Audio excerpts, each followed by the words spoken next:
రంగారెడ్డి జిల్లా నార్సింగిలో విషాదం చోటు చేసుకుంది. గండిపేటలో నీటి సంపులో పడి 8 నెలల పసికందు మృతి చెందింది. ఆడుకుంటూ బయటకు వచ్చిన చిన్నారి ప్రమాదవశాత్తు సంపులో పడింది. వెంటనే గుర్తించిన కుటుంబ సభ్యులు హుటాహుటిన ఆసుపత్రికి తరలించారు. కానీ అప్పటికే చిన్నారి మృతి చెందినట్లుగా డాక్టర్లు తెలిపారు. చిన్నారి మృతితో తల్లిదండ్రులు గుండెలవిసేలా రోధిస్తున్నారు. ఉపాధి కోసం ఈ కుటుంబం మహారాష్ట్ర నుంచి ఇక్కడికి వచ్చి గండిపేటలో జీవనం సాగిస్తున్నారు.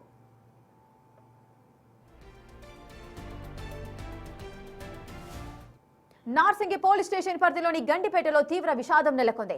ఇంటి వద్దనున్న నీటి సంపులో పడి 8 నెలల ప్రసికందు మృతి చెందాడు.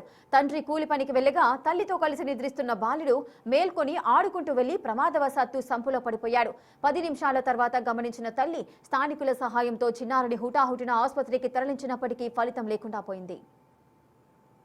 ఇక ఈ ఘటనపై పూర్తి డీటెయిల్స్ మా ప్రతినిధి సాగర్ అందిస్తారు. నార్సింగి పోలీస్ స్టేషన్ పరిధిలో దారుణం చోటు చేసుకుంది. 8 నెలల పసికందు సంపులో పడి మృతి చెందిన ఘటన ఆ కుటుంబ సభ్యులు ఆ తల్లిదండ్రులు కన్నీరు మున్నీరుగా విలపిస్తున్న పరిస్థితి. ఒకసారి మనం సంఘటన జరిగినటువంటి ఇంటి వద్ద ఉన్నాం. ఈ ఇంట్లోనే సంఘటన జరిగింది. ఇంట్లో దాదాపు 3 కుటుంబాలు రెంట్కుంటాయి. మహారాష్ట్రకు సంబంధించినటువంటి 2 దంపతులు కూడా సంవత్సరం క్రితం హైదరాబాద్కి పొట్టకుట్టి కోసం వచ్చారు. కూలీ పనులు చేసుకుంటూ జీవనం సాగిస్తున్నారు. ఈ నేపథ్యంలో వారికి 8 నెలల బాబు ఉన్నాడు. ఆ బాబుని ఈ ఇంట్లోనే ఇంటికి సంపుకి దాదాపు ఒక 3 నుంచి 4 మీటర్ల దూరమే ఉంటుంది. మధ్యాహ్నం సమయంలో తాను ఇంట్లో పడుకున్న సమయంలోనే ఈ ఘటన జరిగినట్లు తెలుస్తుంది. తల్లి పక్కనే బాబు పడుకొని ఉన్నాడు. సో ఆడుకుంటూ అక్కడి నుంచి వచ్చి ఇదే సంపులో మనం చూస్తున్నటువంటి ఈ సంపులోనే పడ్డాడు. ఈ సంపు లోతు కూడా పెద్దగా ఏం లేదు, దాదాపు 3 నుంచి 4 ఫీట్ల వరకే ఉంటుంది. కానీ వాటర్ వస్తున్న నేపథ్యంలో ఈ క్యాప్ ఓపెన్ చేసి పెట్టారు. సో ఓపెన్ చేసి ఉండడం వల్లనే ప్రమాదం జరిగింది. వాళ్ళు క్లోజ్ ఉంటే జరగకపోయి ఉంటుండే. ఈ సంపులోనే 8 నెలల బాపడ్డారు. కొద్దిసేపటికే వాళ్ళ కుటుంబ సభ్యులు వచ్చి చూడగా అప్పటికే సమయం ఎక్కువైపోయింది. హుటాహుటిన ఆసుపత్రికి తరలించారు. ఆసుపత్రికి తరలించే రూపే బాబు మృతి చెందినట్లు కూడా తెలుస్తోంది. సో ఈ ఘటన ఒక్కసారిగా ఆ ఇంట్లో తీవ్రని విషాదాన్ని మిగిల్చింది. ఎందుకంటే 8 నెలల బాబు కళ్ళ ముందే కొద్దిసేపట్లోనే చూసేసరికి ఆ సంపులో పడడంతో ఆ కుటుంబం కన్నీరు మున్నీరుగా కల్పిస్తుంది. కుటుంబ సభ్యులను ఒకసారి అడుగుదాం. అసలు ఏం జరిగింది ఇట్లా అంటే ఉన్నది పొద్దుగల 9-9:30 అందరు పనికి వెళ్ళిండ్రు. పనికి వెళ్ళేటోళ్ళకల్లా ఇంకా తల్లి ఒకతే ఉన్నది. తల్లి ఒకతే ఉంటే పిల్లగాని పక్కలు వేసుకొని పండుకున్నది. అందరు వెళ్ళిపోయిండ్రు.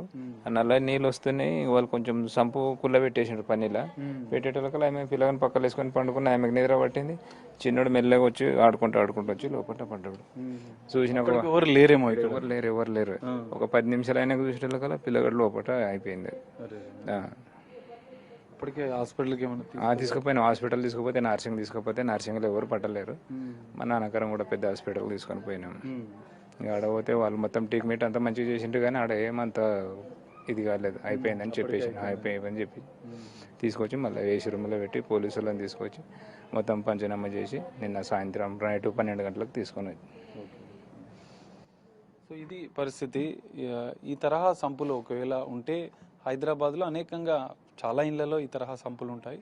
ఖచ్చితంగా వాటిని క్లోజ్ చేసుకోండి. పిల్లలు ఆడుకుంటూ ఈ తరహా ప్రమాదాలు హైదరాబాద్లో ఎక్కువగా జరుగుతున్న నేపథ్యంలో సంపును ఉన్నటువంటి ఇళ్లలో ఉంటే వాటిని ఓపెన్ చేయకుండా వెంటనే ఒకవేళ ఏదైనా వాటర్ వస్తే దాన్ని ఓపెన్ చేస్తారు, అనంతరం వెంటనే క్లోజ్ చేయండి. చిన్నపిల్లలు ఉంటే మాత్రం ఇంకా జాగ్రత్తగా ఉండాలి. ఈ తరహా ప్రమాదాలు జరగకుండా కొంత తల్లిదండ్రులే కావచ్చు, కుటుంబ సభ్యులే కావచ్చు, కొన్ని ముందు జాగ్రత్త చర్యలు అయితే తీసుకోవాల్సిన అవసరం కనిపిస్తుంది. కెమెరామెన్ పరశురామ్తో కలిసి సాగర్, బిగ్ టీవీ, నార్సింగ్.